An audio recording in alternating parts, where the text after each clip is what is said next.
sustancias irritantes, como la exposición a humo. Anoche no sé si hubo un incendio que hubo en Salta, pero aquí hay demasiado humo. Personas que tienen una hiperreacción bronquial, asmáticos, pueden hacer después una complicación, una neumonía química también por inhalación de humo.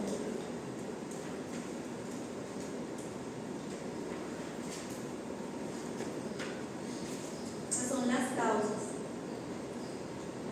Luego, ¿cómo clasificamos a las neumonías? Podemos clasificar de acuerdo al entorno donde se adquiere. Una neumonía que se adquirió en la comunidad o una neumonía adquirida en el hospital.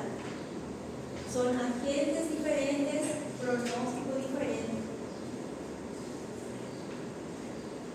Luego, según los gérmenes que están causando la neumonía, una neumonía típica por las bacterias más frecuentes, y a veces podemos tener virus o bacterias que no es normal que causen una neumonía. En ese caso le clasificamos como una neumonía atípica.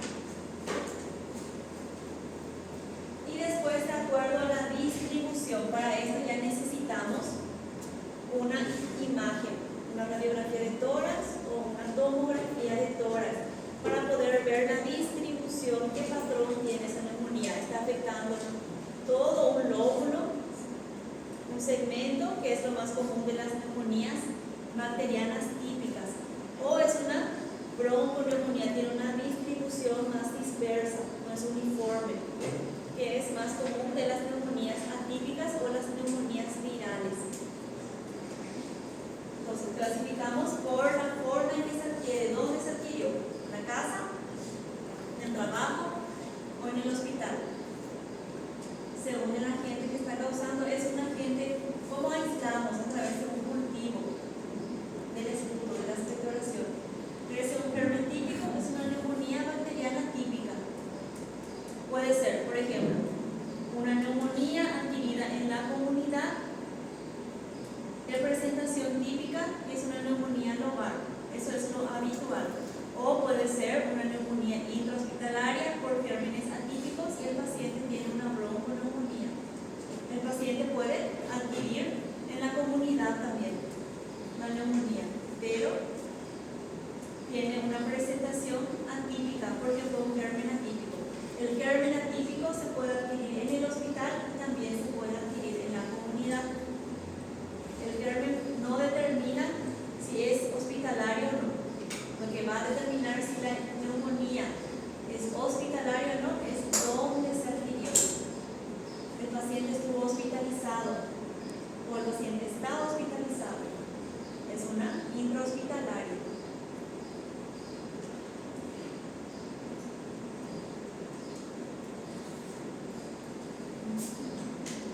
¿Cómo vamos a clasificar?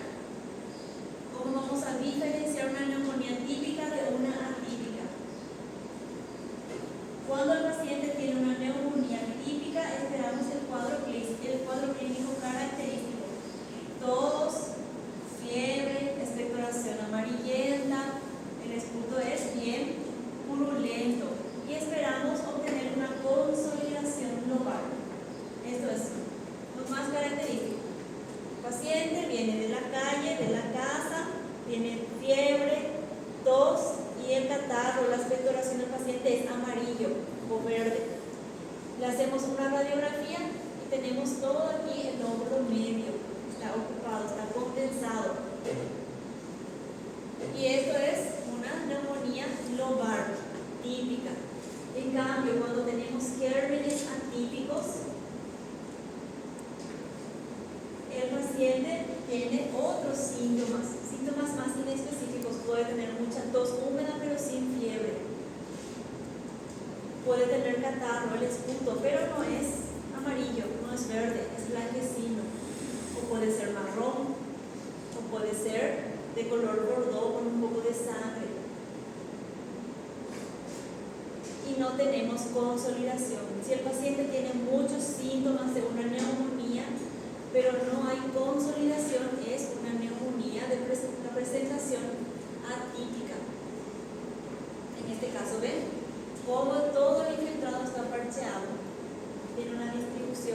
parece un poco más, aquí tiene un poco menos, aquí tiene otra vez más, ¿ven? No es una distribución uniforme única, como es la neumonía lobar.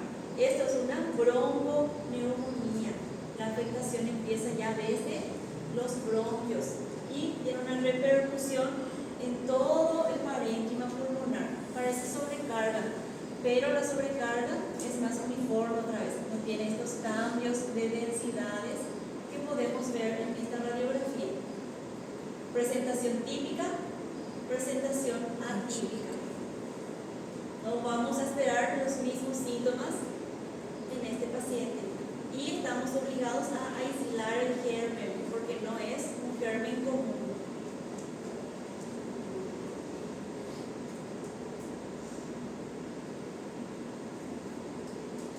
Entonces tenemos las características. Una es infiltración alveolar, vamos a tener consolidación, esputo purulento con leucocitosis. Atípica, síntomas diferentes, más inespecíficos. La tos probablemente va a ser el único síntoma común, porque es una afectación pulmonar, pero el paciente puede no tener fiebre, puede no tener esputo, puede sí tener, y en el caso de que tenga, no va a ser purulento. Puede ser marrón, puede ser blanco, puede ser seminolento. Y no hay consolidación, la distribución es dispersa.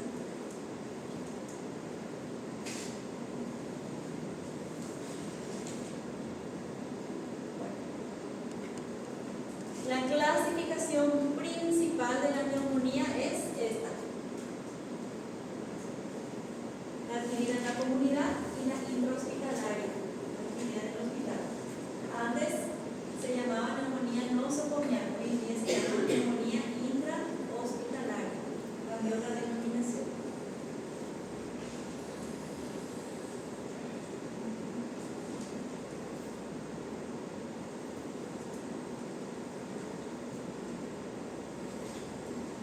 ¿Cómo vamos a saber el origen de la neumonía? Hay que recordar esto: las 48 horas. Si el paciente está hospitalizado, paciente internado, si el paciente en las primeras 24 horas empieza a tener síntomas respiratorios, es una neumonía adquirida en la comunidad. Si el paciente tiene síntomas respiratorios en las 48 horas o después del ingreso al hospital, ya se considera una neumonía intrahospitalaria. 48 horas después del ingreso del paciente ya es una neumonía intrahospitalaria.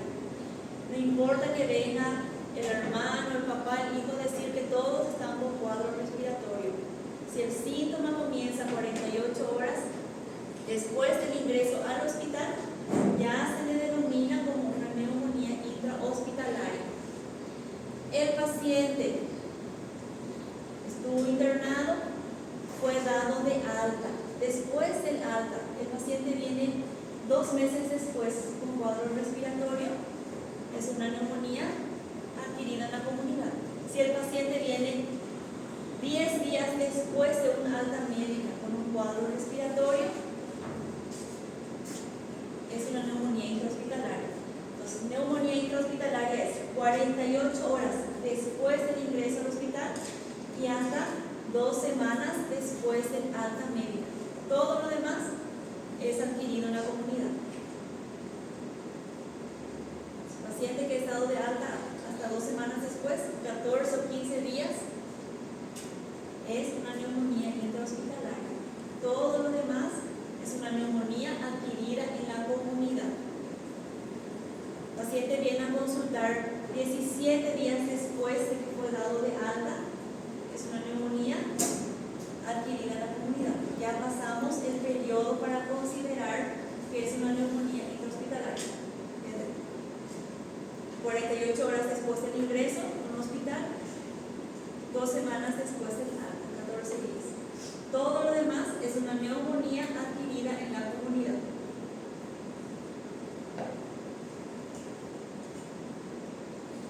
Bueno, Factores de riesgos para desarrollar una neumonía: la enfermedad, la edad, las patologías de base, si el paciente es diabético, es hipertenso, es un paciente tabaquista, si es etilista, si es un paciente inmunodeprimido, qué tan grave es la enfermedad, qué tanto limita, es un paciente EPOC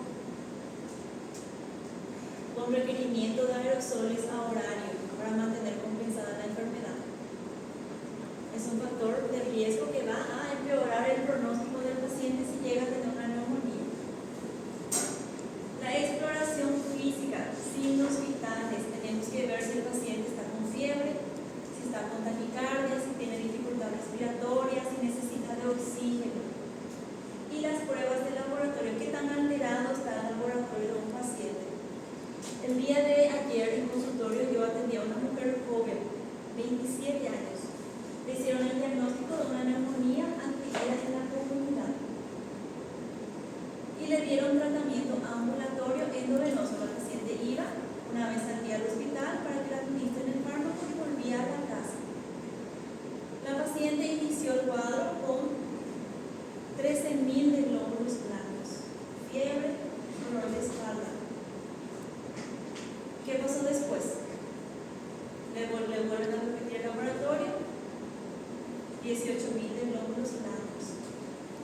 Después, 20.000 de glóbulos blancos. Después, 28.000 de glóbulos blancos. Ella seguía yendo y viniendo al hospital todos los días durante 10 días.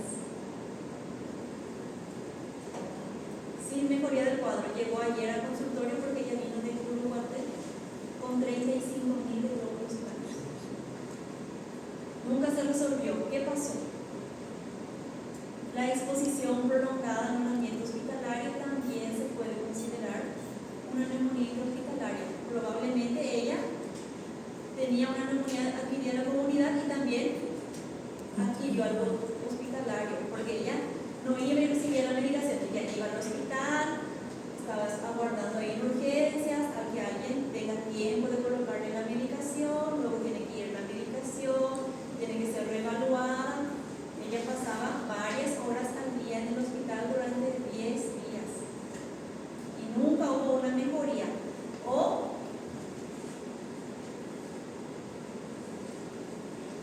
ella estaba recibiendo un tratamiento para un germen común y por eso no hubo respuesta. Ella se sobreinfectó o era una neumonía típica desde el inicio. Yo le pedí la radiografía y no había condensaciones. Le pregunté si tenía tos o catarro con expectoración y me dijo que no. Ella tenía tos, tenía fiebre, dificultad respiratoria, pero no tenía expectoración. Y la radiografía de ella era muy similar. No estaba así de feo todavía, pero era similar. Menor grado. Entonces no había una mejoría, ya iba empeorando.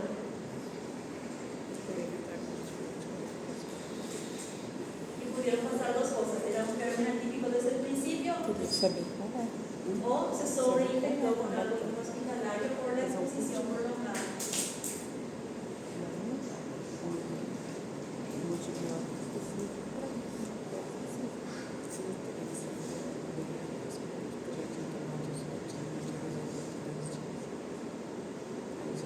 Lo que tienen que saber es este germen.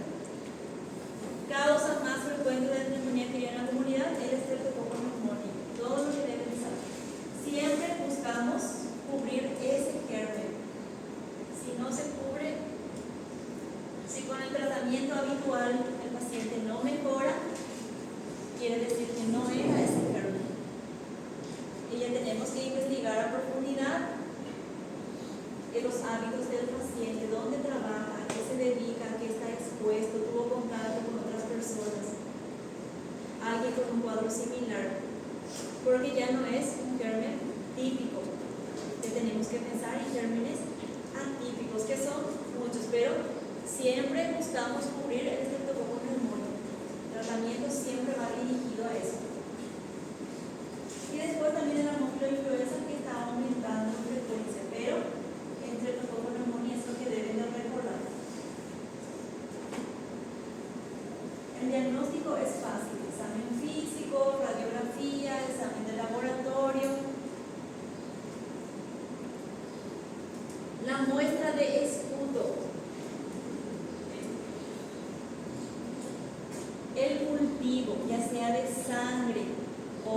del esputo no es para hacer el diagnóstico de neumonía, es para aislar el germen, es para saber qué germen está causando la neumonía.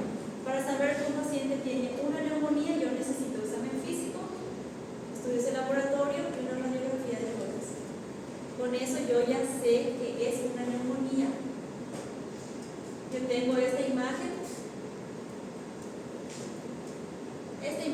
ya sé que es una neumonía. No necesito un cultivo para saber que esto es una neumonía. El cultivo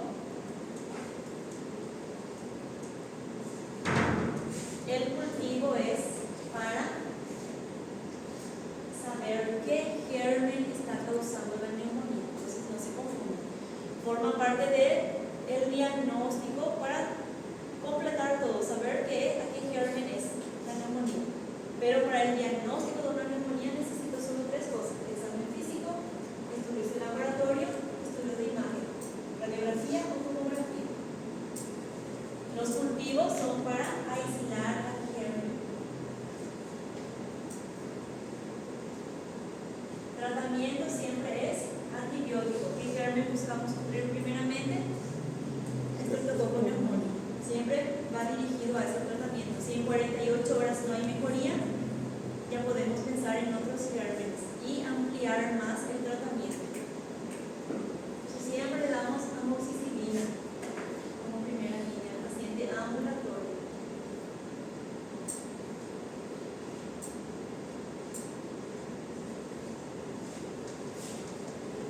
La neumonía intrahospitalaria aumenta la mortalidad del paciente. Ya saben, 48 horas a partir del ingreso, 14 días después del alta. No se olviden de eso, por favor. ¿Cómo se adquiere la infección hospitalaria? La neumonía hospitalaria. Mecanismo más frecuente, la ventilación mecánica. Por eso es que casi todo paciente que estuvo intubado tiene una infección, una neumonía intrahospitalaria. Es lo más frecuente.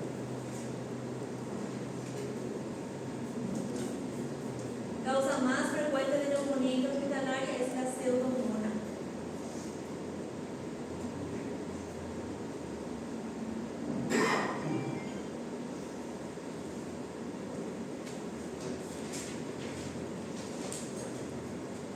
Bueno, luego tenemos la neumonía por neumococo,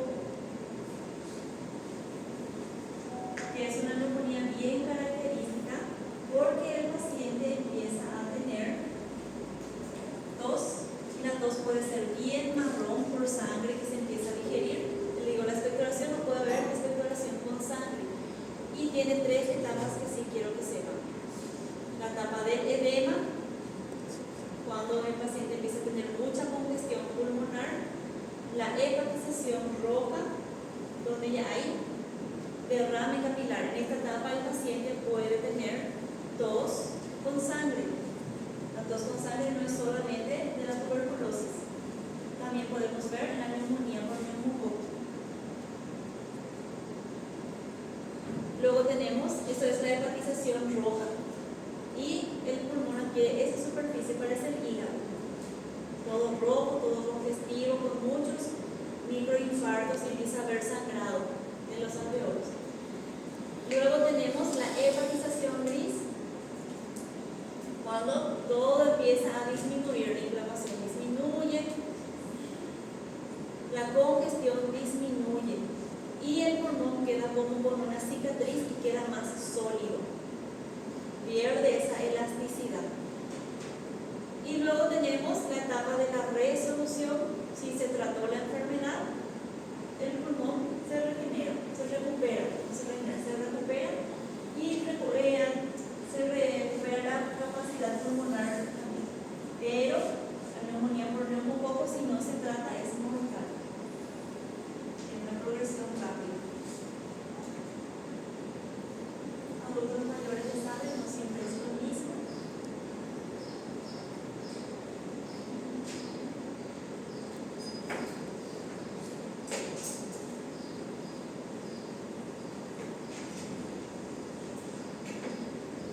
la neumonía por legionela, que tenemos que pensar en quiénes. Neumonía por legionela, vamos a pensar en pacientes que estuvieron en hacinamiento en lugar cerrado con poca ventilación y sobre todo donde hay aire acondicionado, transmite a través del polvo. Y los síntomas pueden iniciar 2 a 10 días después de la infección rápido. El paciente fue a alguna reunión, estuvo en hacinamiento en lugar cerrado con mucho polvo, poca ventilación. 2 días después ya empieza con síntomas respiratorios, es bien rápido. Y lo característico es que causa alteración del sistema nervioso central. Tiene todos los demás síntomas. Va a haber fiebre, va a haber tos, malestar general, fatiga, pero la tos es seca. Cuando la tos es seca, el paciente se preocupa menos, molesta menos. La tos seca que la tos húmeda. Y también tenemos afectación del sistema nervioso central y diarrea. ¿Qué otro cuadro da? Puede dar síntomas respiratorios con diarrea. La influenza. Las influencias también dan tos, fiebre, malestar general, dolor de cuerpo, dolor abdominal y diarrea. Pero no tenemos afectación del sistema nervioso central. ¿Sientes también?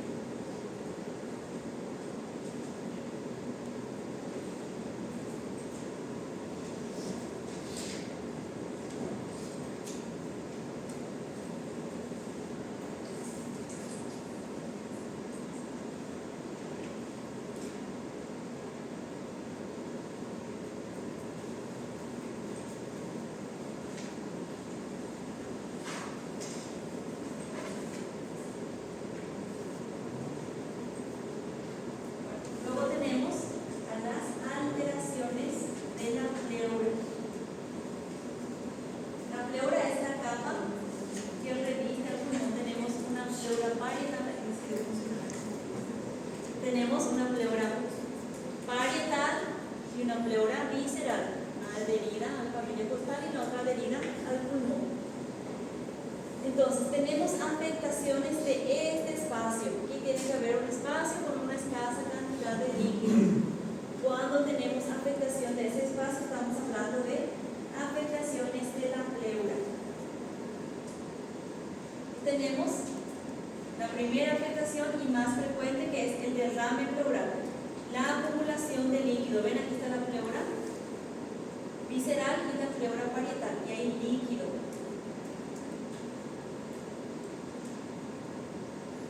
Este espacio se llenó de líquido. Entonces, eso es el derrame pleural, la acumulación de líquido en el espacio pleural, entre la pleura parietal y la pleura visceral. Puede deberse a varias causas. Puede ser un aumento de la producción de líquido pleural, puede ser un déficit para la absorción de ese líquido, o podemos tener también una sobrecarga. Un paciente está sobrecargado, tiene demasiado líquido y ya no puede haber un filtrado correcto y hay una acumulación de líquido también a nivel de la pleura. Todo lo que es líquido siempre se va a acumular por debajo, ya sea sangre o líquido pleural seroso en este caso. Todo lo que es aire por encima. En el neumotórax hay una acumulación de líquido en la pleura y va a quedar por arriba, por la gravedad. Entonces, si vemos esta imagen, esto es un derrame pleural.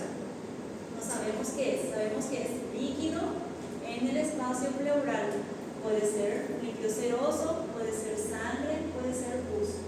Sabemos que es líquido porque está por debajo. Si yo tengo una imagen similar, pero en lugar de blanco es negro y está por arriba, es aire. El líquido se ve blanco, el aire se ve negro.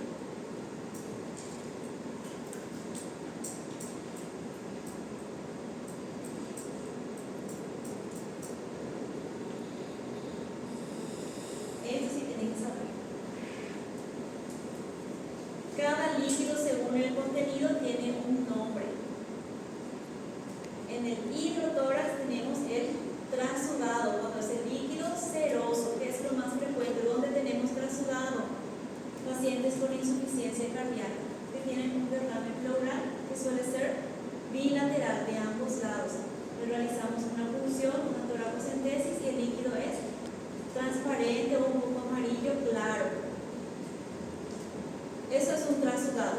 En cambio es exudado cuando la característica de ese líquido cambia, porque tiene células inflamatorias. Esto no, el transudado no tiene células inflamatorias. En cambio el exudado sí. Entonces, el exudado está relacionado a cuadros infecciosos. Pueden ser bacterianos, virales y también tenemos los neoplásicos. Exudado neoplásico.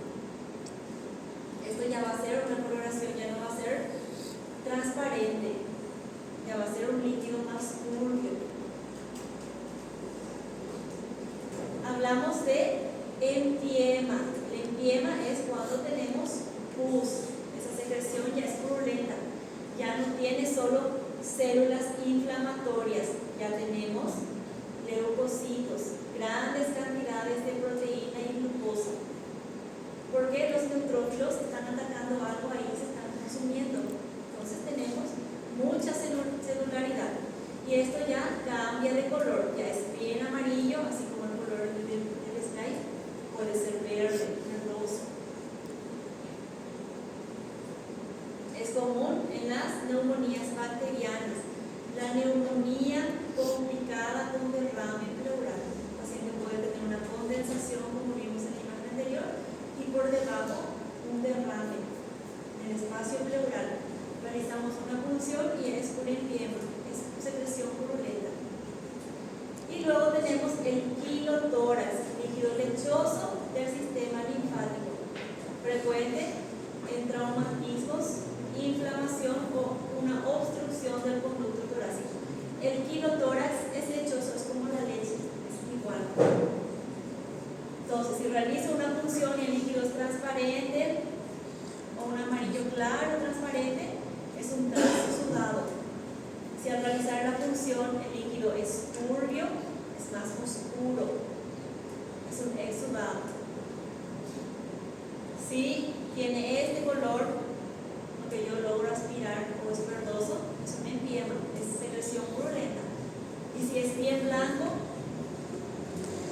es quilotórax. A mí ya me pasó. Coloqué un catéter de hemodiálisis y luego tuve que retirar el catéter. Porque yo coloqué, tuve que colocarlo. El paciente terminó el tratamiento y al retirar el catéter de hemodiálisis empieza a salir un líquido blanco. Lo normal es que haya sangre, sangrado. ¿Por qué?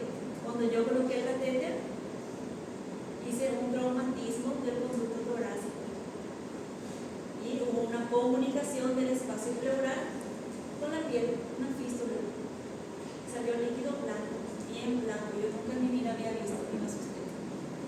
Salía con bastante presión. ¿Cómo se soluciona eso? Con una presión prolongada.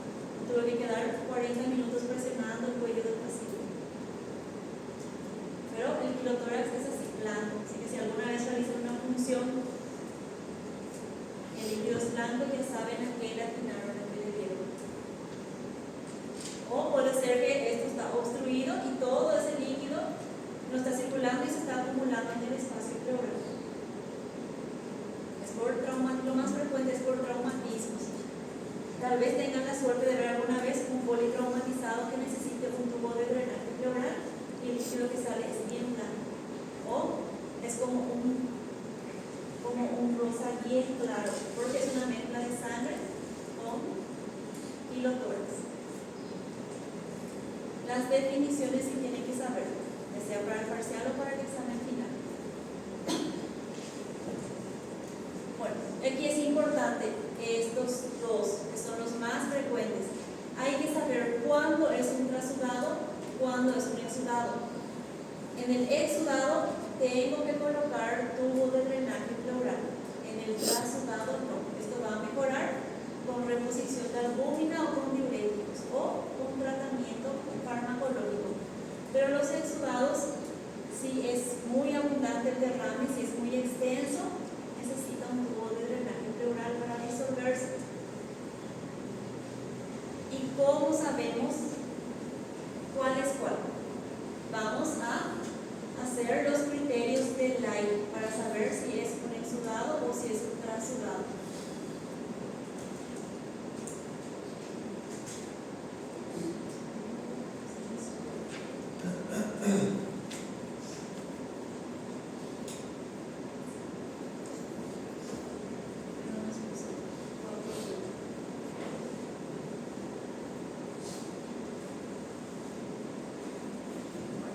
Siempre hacemos una comparación, tomamos una muestra de líquido pleural y una muestra en sangre.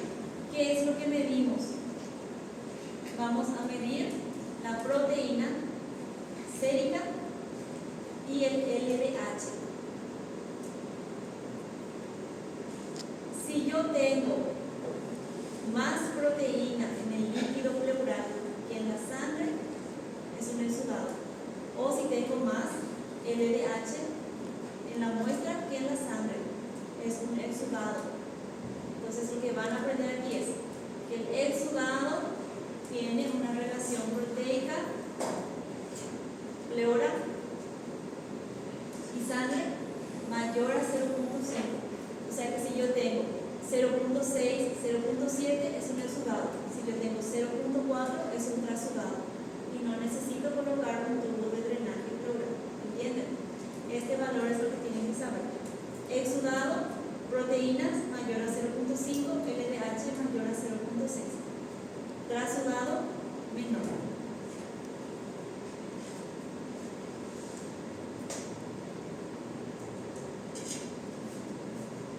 ¿Cómo se va a manifestar el derrame pleural? ¿Qué síntomas va a tener el paciente? Va a tener disnea, dificultad para respirar, que es lo más frecuente, dolor pleurítico. La pleura se empieza a extender y eso es lo que duele y también se inflama. Cuando el derrame es muy importante, ya es un derrame masivo, está hasta aquí, está un poco más alto, el paciente ya tiene otros síntomas, ya tiene intolerancia al decúbito, el paciente ya no se puede acostar, porque si es muy importante, esto se redistribuye por la gravedad, por el cambio de posición y causa un colapso del pulmón. El pulmón ya no se puede expandir. Si lo que el paciente tiene es un empiema, secreción purulenta en el espacio pleural, todos estos síntomas se van a acompañar de fiebre. Signos físicos el próximo año, el próximo semestre. Eso ya es semiología. Diagnóstico, radiografía, ecografía y tomografía.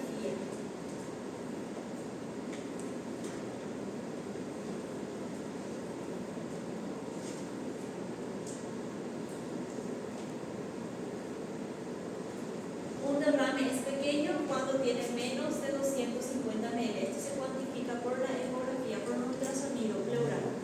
Podemos cuantificar la cantidad de líquido. Si es menor a 250, por más que sea un exudado, no vamos a colocar un tubo de drenaje pleural. Si es mayor a 250, puede que sí, puede que no. Ahora, si en la radiografía, de la imagen,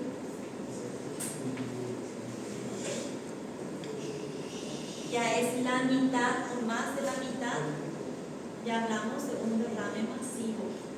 Pequeñito, menos de 250. Más de 250 es moderado. Más de la mitad de la imagen ya es un derrame masivo.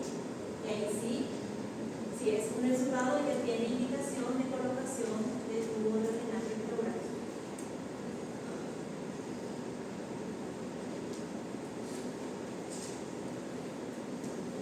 Drenaje inmediato. Realizamos, el paciente viene con síntomas, le realizamos una radiografía, el derrame ocupa más de la mitad de la imagen.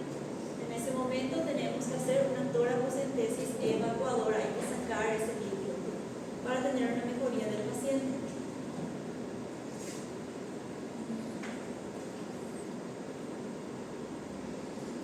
El ecotórax es lo mismo, pero en lugar de un líquido seroso, purulento o quiloso, vamos a tener sangre. Los síntomas, las manifestaciones clínicas son iguales.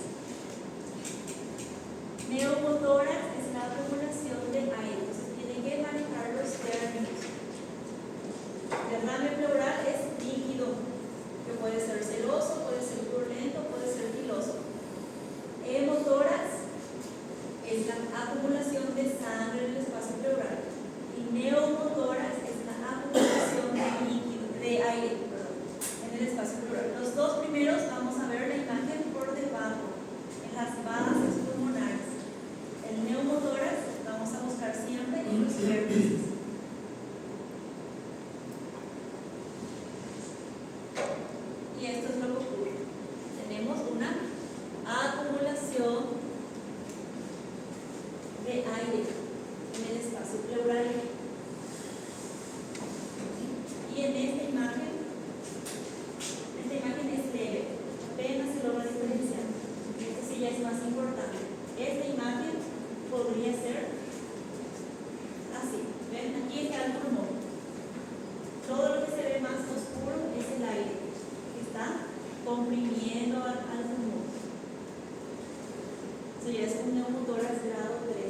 En la tomografía vamos a ver de esta forma. Todo esto es aire comprimiendo al pulmón.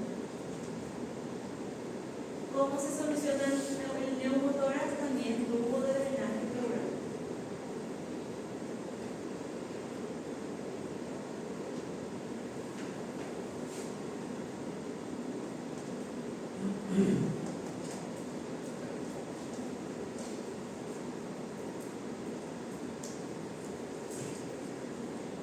El neumotórax puede ser primario por una afectación directa del pulmón. El problema está en el pulmón, es pulmonar, y las bullas son las principales causas. Las bullas son las acumulaciones de los alvéolos, se van fusionando o se van dilatando y hay una acumulación de aire dentro de los alvéolos que ya no puede haber difusión. Ya no hay una difusión alveolar, el aire está retenido y eso se puede romper y va a causar una liberación de todo ese aire que está contenido en la bulla. Va a quedar en el espacio pleural y vamos a tener un neumotórax. Eso es primario, por afectación del pulmón. Y secundario es por una causa externa. Puede ser por un traumatismo o puede ser después de un procedimiento.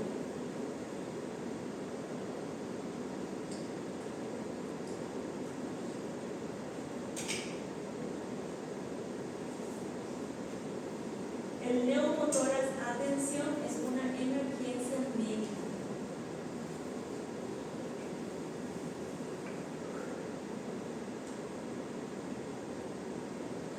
¿Cuándo vamos a tener un neumotórax? Atención. Cuando la presión, la acumulación de aire es demasiado grande. Ya hizo colapsar todo el pulmón y empieza a desplazar todas las estructuras para el otro lado. Empieza por la silueta cardíaca y empieza la silueta cardíaca a comprimir el pulmón sano. Eso es un neumotórax de atención ya y necesita una solución inmediata, una colocación urgente de un tubo de drenaje pleural. No importa de qué lado. Lo que ocurre es un colapso del pulmón y se empieza a comprimir también el lado sano. Todo el aire que está en fuga todavía ahí adentro empieza a empujar todo lo que hay y eso aumenta la presión dentro del tórax.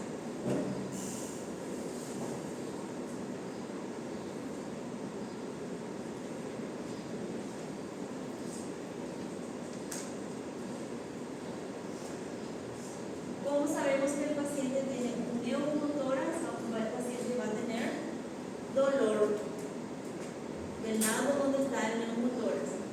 Va a tener una dificultad para respirar, un aumento de la frecuencia respiratoria y una disnea y una asimetría torácica. El lado donde hay una fuga de aire está abombado, está ligeramente más aumentado, sobre todo se ve más en el vértice, es como donde está la clavícula, todo está más redondeado, más prominente. Hay una asimetría que no vemos en el neumotórax ni en el derrame pleural.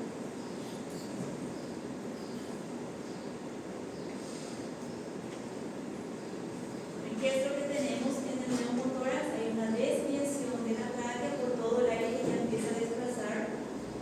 El mediastino, una distensión yugular, puede haber enfisema subcutáneo, que es la crepitación, la fuga de aire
distensión de la pleura y eso es lo que causa dolor.